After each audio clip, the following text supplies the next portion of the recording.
ऐसा कुछ नहीं है, जो भी चुनाव लड़े हैं सब जीते हैं और सर्वे के आधार पे टिकट मिली है। मेरे पिताजी को भी सर्वे के आधार पे टिकट मिली थी और कांग्रेस पार्टी ने हर टिकट सर्वे के बेस पे दी है।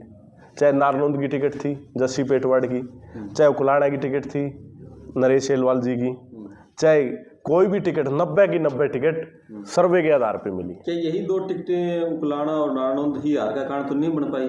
नहीं, ऐसा कुछ नहीं, सारी टिकटें सर्वे के आधार पे पार्टी ने जिसको जहाँ सही समझा, जिसको पार्टी ने सोचा कि भाई ये मापदंड में आगे बढ़ेगा और ये जीत सकता है, उसको जीतने वाले कैंडिडेट को टिकटें दी है। रामनिवास उड़ला ने आरोप लगाया कि और खुलकर पार्टी को लिखित में भी दिया है कि जेपी ने मुझे हराने का काम किया बरवाड़ा में। ऐसा है, आप ये सोच सकते हो कि जब लोकसभा चुनाव था जेपी साहब 12,000 वोटों से हारे हुए थे। हमने तो बड़ी मेहनत करी और लोगों को कांग्रेस पार्टी के साथ जोड़ने का काम किया। और चुनाव में होता है, लोकसभा और विधानसभा के परिणाम अलग अलग रहते हैं, हर चुनाव में अलग सिचुएशन होती है। अब हम तो कलायत में बिजी थे, उसके बारे में हमने पता नहीं किया था। क्या आपको नहीं लगता कि आम आदमी पार्टी से भी गठबंधन हो जाता तो शायद कुछ और फायदा होता? नहीं, ऐसा कुछ नहीं है। आम आदमी पार्टी की जो डिमांड्स थी वो हमारी पार्टी को नागवार गुजरी, क्योंकि जो अनएक्सेप्टेबल डिमांड्स उन्होंने रखी थी, तो इसलिए समझौता नहीं हुआ। कुछ लोग तो ये कह रहे हैं कलायत की कहानी वो आम आदमी पार्टी से समझौता टूट गया, जेपी अपने बेटे को चुनाव लड़वाना चाह रहे थे। कलायत में तो पहले भी जो वोट मिले थे आम आदमी पार्टी को, मैंने खुद जा करके आम आदमी पार्टी के लिए प्रचार किया था, क्योंकि हम उस समय गठबंधन में थे, इंडिया गठबंधन में, और अभी हमसे अलग चुनाव लड़ रहे थे। चुनाव लड़ा तो इनको कितने वोट आए? अगर जो इतने ज्यादा वोट थे तो 5,500 से नीचे रह लिए, और मैं जीता हूँ 14,000 वोटों से, 16,000 वोटों से लोकसभा में जीती ये अपना आम पार्टी। तो ये तो मेरी मेहनत थी, और लोगों ने कहा कि बेटे तू चुनाव लड़। लोगों की आवाज थी कि कलायत की सीट, कलायत का बेटा चुनाव लड़े जी। अच्छा, विधानसभा में इस बार सेशन रहा, वो पूरा नेता प्रतिपक्ष नहीं रहा, कहाँ अटका पड़ा है ये? अब इतना हार के बावजूद भी कांग्रेस को बोर्ड फैसला नहीं ले पा रही है। नहीं, ऐसा नहीं है। 2005 से हरियाणा में कांग्रेस का मेन चेहरा भूपेंद्र हुड्डा है। पिछले 10 साल से कांग्रेस सत्ता से बाहर है। क्या आपको लगता है कि कुछ बदलाव की जरूरत है? अब हरियाणा में कांग्रेस के नए लीडरशिप को, दूसरे नेताओं को आगे लाना चाहिए?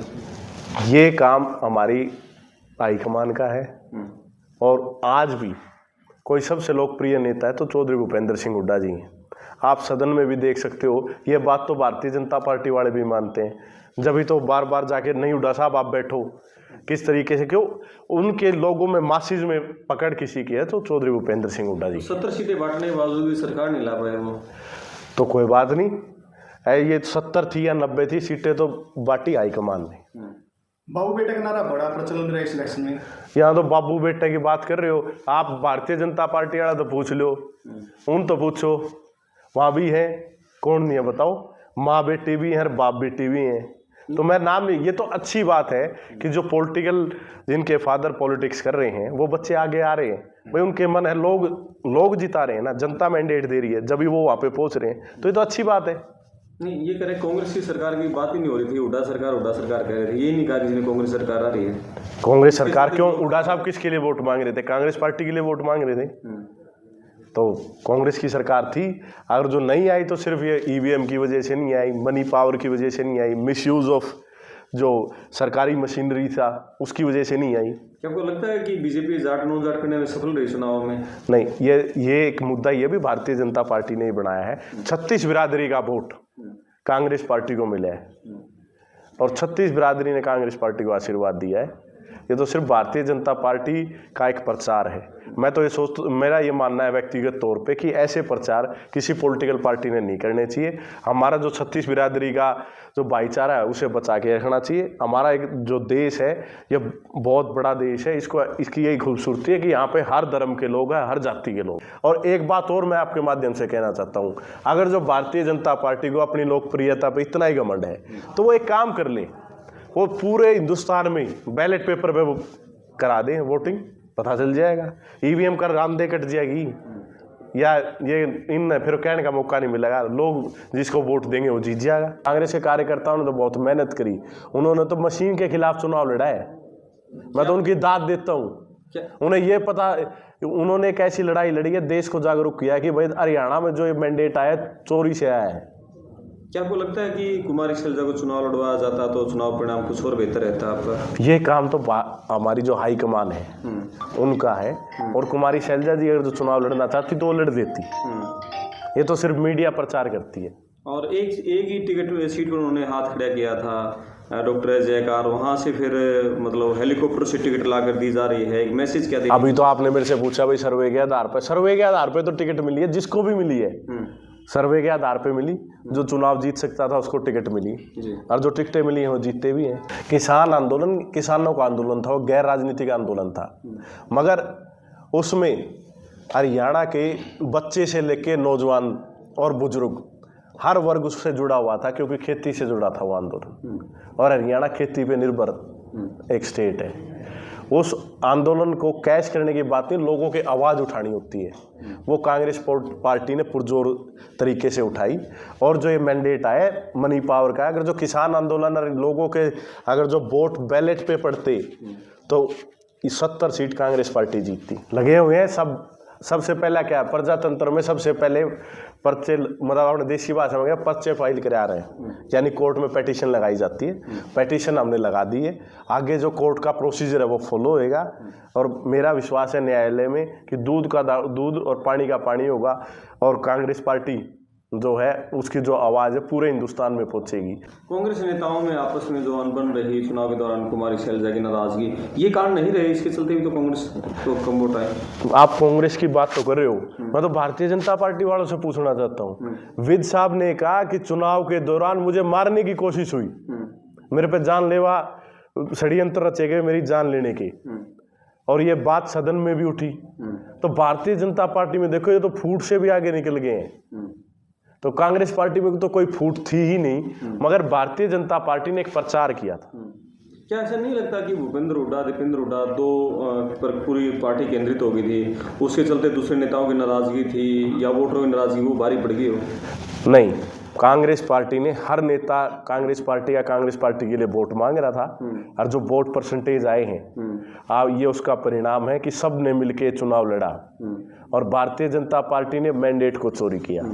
राहुल गांधी ने खुद कहा था कि कुछ नेताओं ने पार्टी से ऊपर समझा, तो इसके बारे में क्या कहेंगे? राहुल जी ने जो कहा वो कुछ और संदर्भ में कहा, और जो सारी बातें हैं वो हमारे पार्टी प्लेटफॉर्म पे होती हैं। मुख्य चुनाव तो कह रहे हो, तो बिल्कुल चैलेंज करें कि इसमें कुछ हो ही नहीं सकता। वो क्यों चैलेंज करें? Why are they defending this? Defend करने की जरूरत ही नहीं है, कह दो भाई ठीक है, लोगों को अविश्वास हो गया है। प्रजातंत्र में जो प्रजातंत्र प्रणाली है उसमें विश्वास होना चाहिए, इलेक्शन कमीशन पे विश्वास होना चाहिए, तो वो अपने विश्वास, एक ऑटोनोमस बॉडी है, वो ये कह सकते हैं ठीक है भाई लोगों की तरफ से इतनी शिकायतें आ रही हैं, अगला जो चुनाव होगा हम बैलेट पेपर पे करा देंगे, लोगों में प्रचार भी बंद हो जाएगा। अगला लोकसभा और विधानसभा जहाँ पे चुनाव हो दोबारा से बैलेट पेपर पे करा देने चाहिए। कांग्रेस ने चुनाव के दौरान जब टिकटें बांटी उसमें कई प्रत्याशियों के बयान आए नौकरियों पर भी, हमें फार्म लेके दे देना, हमारे कोटे में इतनी नौकरियां, 100 वोट के बदले नौकरी। बीजेपी बिना पर्ची बिना खर्ची बात करी थी, ये मुद्दा भी तो कहीं यूथ आपकी बजाय उनकी तरफ नहीं है। मैं आपसे ये पूछना चाहता हूँ, भारतीय जनता पार्टी के लोग एडिटिंग में बड़े शाणे हैं, उन्होंने सारी एडिट करी। जो 2.5 करोड़ रुपए HPSC के ऑफिस से निकले वो क्या थे? वो कौन सी कलेक्शन हो रही थी भाई? ऑफिस में 2.5 करोड़ रुपये दे रहे थे। ऐसे ही जो कौशल रोजगार निगम के जो इंचार्ज थे वो अरेस्ट हुए, वो क्या था? भ्रष्टाचार तो इनके राज में हो रहा है। बात ये पर्ची खर्ची बुखान पे बुखान करे जा रहे, असलियत क्या है? पर्चियां के तो जमाने जा लिए, पर्ची वाला सौदा को नहीं रहा, ये तो बोरे भरे नोटा में, और हर पोस्ट बिकती है। तो चालाकी में आपकी पार्टी कमजोर क्यों रह जाती है? ये चालाकी नहीं है। हमने 70 साल जब कांग्रेस पार्टी का राज था, कांग्रेस पार्टी ने इस देश को जोड़ के रखा है। जब हमारे देश में सुई भी नहीं बनती थी, जब एक सोच बनाई, 5 ईयर प्लान्स बनाए, और बाखड़ा नंगल डैम की शुरुआत करी। आज अपना जो इलाका है यहाँ पे पानी की जो जितनी भी सुविधा है और जो बढ़ानी चाहिए वो भी उस डैम की वजह से, जो सूखा इलाका था यहाँ पे फसल हुई। तो कांग्रेस पार्टी ने तो हमेशा देश को आगे लेके चली। आप देख सकते हो जो प्रधानमंत्री जी हैं उनके बहुत ही करीबी एक उद्योगपति हैं, उनके ऊपर अमेरिका में केस बन गया। 2200 करोड़ रुपये की रिश्वत दे रहे हैं और लोन इंडियन बैंक्स दे रहे हैं। आप जितने भी कर्मचारी हैं वो क्यों ओल्ड पेंशन मांग रहे हैं? वो इसलिए मांग रहे हैं एनपीएस का पैसा तो स्टॉक मार्केट में लगा दिया, अगर जो स्टॉक मार्केट क्रैश करगी तो उसके बाद उन लोगों का क्या होगा? हर सरकारी डिपार्टमेंट के पैसे किस प्रकार से स्टॉक मार्केट में सिर्फ एक उद्योगपति को दिए जा रहे हैं। This is the example of crony capitalism. Bharatiya Janata party mandate से नहीं आई है, चोरी करके, लोगों के वोट चोरी करके वो सत्ता में आई है। क्या संभव है ईवीएम में हैकिंग संभव है?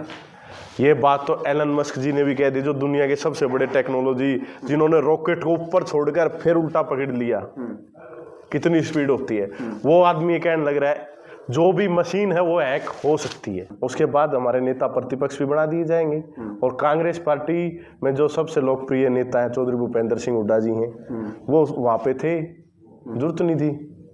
और पार्टी जैसे ही अब महाराष्ट्र के चुनाव के बाद आप सबके बीच में आपको पता चल जाएगा कौन नेता विपक्ष होंगे। बीजेपी ने 2029 की तैयारी कर दी, कांग्रेस कहाँ खड़ी है? भारतीय जनता पार्टी तो 2047 की भी बात करती है। इनका क्या है, ये तो सिर्फ जुमले छोड़ते हैं। इन्होंने तो ये भी कहा था भाई यार किसी के 15-15 लाख रुपए खाते में आएंगे, हर साल 2 करोड़ रोजगार दिए जाएंगे। उन बातों का क्या है, तो बोलने में क्या है? 2029 के तो 47 की भी बात कर देते हैं। आज धरातल पे हरियाणा की जनता 60% जनता भारतीय जनता पार्टी के खिलाफ है। आप यूथ हैं, हरियाणा के युवा विधायकों में युवाओं को किस तरह से कांग्रेस से जोड़ा जाए? चुनाव में भी, लोकसभा चुनाव में आपके साथ था, विधानसभा चुनाव में नहीं आया आपके साथ? नहीं, बहुत ज़्यादा युवा कांग्रेस पार्टी के साथ था। जब भी मैं अकेला नहीं हूँ, मेरे साथ जो विधायक है वो भी सब मोस्टली युवा ही हैं। चाहे जस्सी है, गोकुल सेतिया है, आदित्य सुरजेवाला है, ये सब युवा ही तो हैं। देवेंद्र हंस जी हैं, वो हमारे से थोड़े 10 साल बड़े होंगे। ज़्यादा से ज़्यादा 50 से नीचे काफ़ी विधायक है कांग्रेस पार्टी में। और जो युवा है उसको ये पता है कि भारतीय जनता पार्टी ने उनके साथ धोखा किया है। आज आप ये सोचो, 2 तरीके की तो फौज होगी और 2 तरीके के लेक्चरार होंगे। एक न दे 30,000, एक कमाओगा लाख रुपये। तो भारतीय जनता पार्टी ने हर जगह बंटवारा किया ना, डिवीजन की राजनीति कर रहे हैं जी। इसलिए युवा अब जान चुके हैं भाई भारतीय जनता पार्टी ने इस बार तो मैंडेट चुरा लिया, अगली बार डबल मेहनत करके युवा ही कांग्रेस की सरकार लेकर। लोकसभा चुनाव में 5 सीटें आप लोग जीत गए थे, आपके पक्ष में पूरा माहौल था, सब कुछ था। उसके बाद क्या कारण आप लोग मानते हैं? बहुत सारी मीटिंग्स होगी, आपने अपने लेवल पे बहुत सारी समीक्षाएं की होंगी, क्या कारण रहे वो सब कुछ लहर होके 5 सीटें जीतने के बाद फिर दूर? मैंने बता तो दिया कारण है, ईवीएम सबसे बड़ा कारण, मनी, जो इन्होंने मशीन और मनी का जो उपयोग किया उसकी वजह से भारतीय जनता पार्टी आई है। 60% लोग तो भारतीय जनता पार्टी के खिलाफ है। लेकिन लोगों के बीच आवाज आ रही है कि जिस तरह लोकसभा में इलेक्शन था तो वहाँ पे सर्वे के आधार पर टिकट दी गई, यहाँ कहीं ना कहीं नर्सरी तैयार करने में टिकट दी गई। क्या कारण रहे? हरियाणा में सब कुछ आपके पक्ष में था, क्यों कांग्रेस की सरकार नहीं बन पाई? ये सिर्फ और सिर्फ जो कहते हैं ना कि मनी मशीन की ताकत से भारतीय जनता पार्टी की सरकार बनी है। मैंडेट जो होता है वो आप ये देख सकते हो कि 39.6% वोट मिले कांग्रेस को, 39.9 भारतीय जनता पार्टी को मिले। जो मैंडेट था 60% वोट भारतीय जनता पार्टी के खिलाफ है, जो खिलाफ वोट था वो बट गया इससे ज़्यादा। और भारतीय जनता पार्टी ने जो धन बल का उपयोग और जो ईवीएम का इस्तेमाल जिस खूबसूरती से किया, और जो 14 सीटें चौधरी उदय भांजी ने भी बताया है जहाँ पे ईवीएम हैक करने का काम भारतीय जनता पार्टी ने किया, उस वजह से इसकी सरकार भारतीय जनता पार्टी सरकार बनी। उदय भांजी हाईकोर्ट पहुंचे तो क्या लगता है कि आपको न्याय मिल पाएगा? ये तो प्रजातंत्र है, प्रजातंत्र में कोई भी काम गलत होता है तो हम न्यायालय में जाते हैं। तो उदय भांजी हाईकोर्ट में गए हैं, हमारी बात रखेंगे और न्यायालय पे हमें पूरा भरोसा है कि दूध का दूध और पानी का पानी होगा, और उसके माध्यम से जनता को भी पता चलेगा भारतीय जनता पार्टी मैंडेट से नहीं आई है, चोरी करके, लोगों के वोट चोरी करके वो सत्ता में आई है। क्या संभव है ईवीएम में हैकिंग संभव है?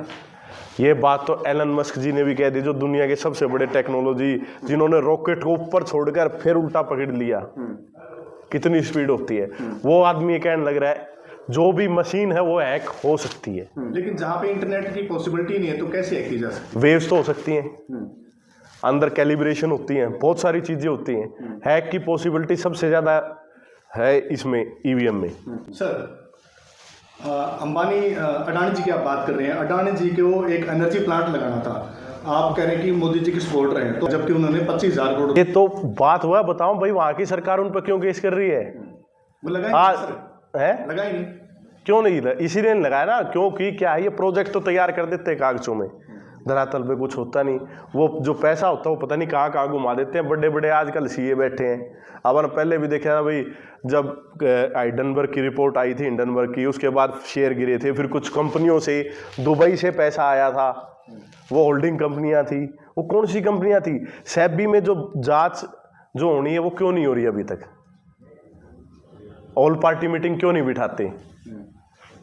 लेकिन स्टॉक की आप बात कर रहे हैं जहां ये तो सबसे बड़ी बात है। रेगुलेशन क्या होते हैं? सेबी का मतलब होता है रेगुलेशन, कि एकदम कोई शेयर जो लगातार गिर रहा है, फिर एक ही दिन में 5-5, 6-6 बार सर्किट लग रहे हैं, कहीं ना कहीं गड़बड़ है। ऐसे तो नहीं हो सकता, क्योंकि कोई भी कंपनी है वो कोई प्रोजेक्ट लेके आती है या कोई नया काम लेके आती है, उसके बेस पे उसकी वैल्यूएशन होती है कि भाई ये स्टॉक है। जैसे कि आप फॉर एग्जांपल कि भाई कोई कंपनी है, उसने कोई नई टेक्नोलॉजी बनाई जो भविष्य में एआई से रिलेटेड है, जो बहुत ही ज़्यादा काम आएगी, तो उस कंपनी में लोग इन्वेस्ट करते हैं, तो शेयर का रेट बढ़ता है। पर यहाँ तो कोई ऐसा प्रोजेक्ट है ही नहीं। टोटली क्या है, सरकारी इंफ्रास्ट्रक्चर जो एक उद्योगपति को दिया जा रहा है।